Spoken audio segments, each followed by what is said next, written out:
Ho fanatsarana ny tontolo ara-baritra eto toerana dia nosokafana androandry etsy amin'ny espace dera Etsitsiadana ny atrikasa izay ahitra 3 andro, atrikasa entina indrindra anavaozana sy anavaozana ihany koa ny tontolon'ny fahalalana ireo talepaharitra eo anivon'ny varotra manerana ny nosy. Miezaka hatrany eo anivon'ny ministeran'ny varotra mba anamafy ny traikefa sy ny fahaiza-manao eo anivon'izany departemanta izany, ary maro ny atrikasa fanofanana izay notanterana tamin'ity taona ity.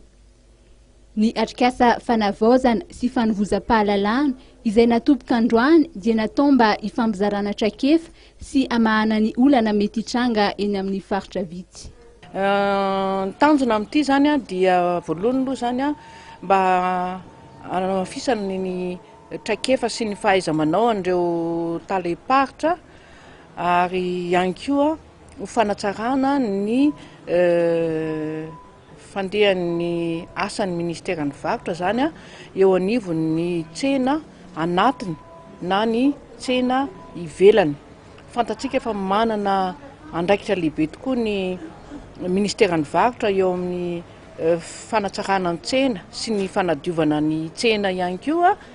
ny fanaraha-maso ny vidin'entana sy ny kalitaon'ny entana dia anisany zany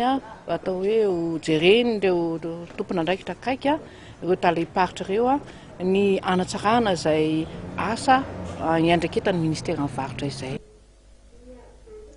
Nasian'ny ministry ny varotra resaka ihany koa ny fanaraha-maso ny entana izay mitobaka eny amin'ny tsena amin'izao akaiky ny fety izao. Zay mihitsy ny anton'izao atao hoe fifanakalozana sy fanomezana traikefa ny reto talepaharitra reto zao, satria anisan'ny atao hoe tanjona ho tanterahana amin'ity faraparan'ny taona ity ny fijerena akaiky ny entana mitobaka eny amin'ny tsena, ny fanadiovana ny tsena. Rehefa faran'ny taona ohatr'izao manko dia hitantsika fa be da be ny manararaotra manatobaka entana akaiky lany daty na lany daty mihitsy ary dia efa misy tokoa ny atao hoe fanaraha-maso sy ny fanadihadiana ataon'ny ministeran'ny varotra, ary voahaingana nisy fivoriana lehibe nataon'ny tompon'andraikitra ambony rehetrarehetra teo anivon'ny ministeran'ny varotra zany ny hijerena ny paikady entina miatrika an'izay resaka hoe fanadiovana ny tsena izay.